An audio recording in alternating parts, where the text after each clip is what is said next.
ኢራን ባወጣችው መግለጫ እኔ በማንም ሀገር ላይ ጥቃት አልፈጸምኩም፣ ነገር ግን ግዛቴ ተጥሶ ጥቃት ተከፍቶብኝ ራሴን የመከላከል እርምጃ እየወሰድኩ ነው ብላለች።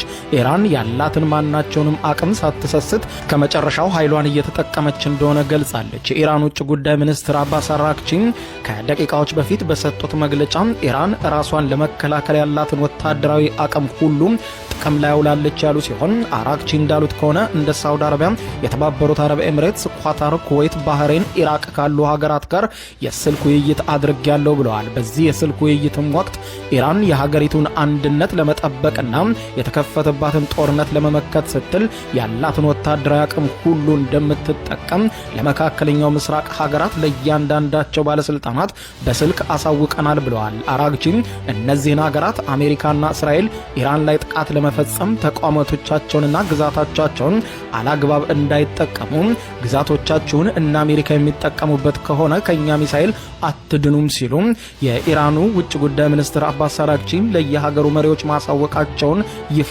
አድርገዋል።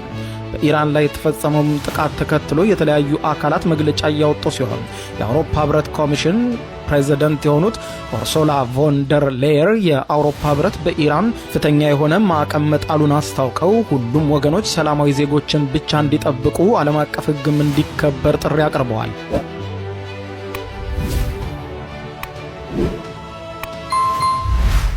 የጣሊያኗ ጠቅላይ ሚኒስትር ጆርጂያ ሜሎኒ በበኩላቸው በሰጡት መግለጫ ለኢራን ሰላማዊ ዜጎች ያለን አጋርነት እንገልጻለን ያሉ ሲሆን የሲቪልና የፖለቲካ መብቶች እንዲከበሩ ጽህፈት ቤታቸው የጠየቀ ሲሆን ጠቅላይ ሚኒስትር ሜሎኒ ውጥረቱን ለማርገብ በሚደረገው ጥረት ለመደገፍ ዝግጁ ነን ብለዋል።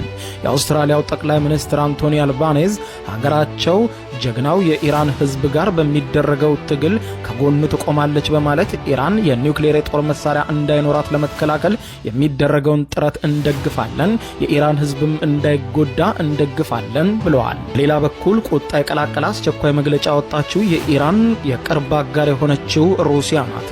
የአሜሪካና የእስራኤል የጦር አውሮፕላኖችና ሚሳኤሎች የኢራንን ግዛት መደብደባቸውን ተከትሎ የመጀመሪያውና እጅግ ጠንካራው ዓለም አቀፍ ምላሽ የተሰማው ከሞስኮ ነው ይላሉ የዜና ወኪሎች። ሚድል ኢስት ሞኒተር እንደሚለን ከሆነ የሩሲያ መንግስት ይህንን ጥቃት ያለምንም ቅድመ ትንኮሳ የተፈጸመ የግድ የለሽነት የትጥቅ ጥቃት ሲል በከፍተኛ ሁኔታ አውግዞታል።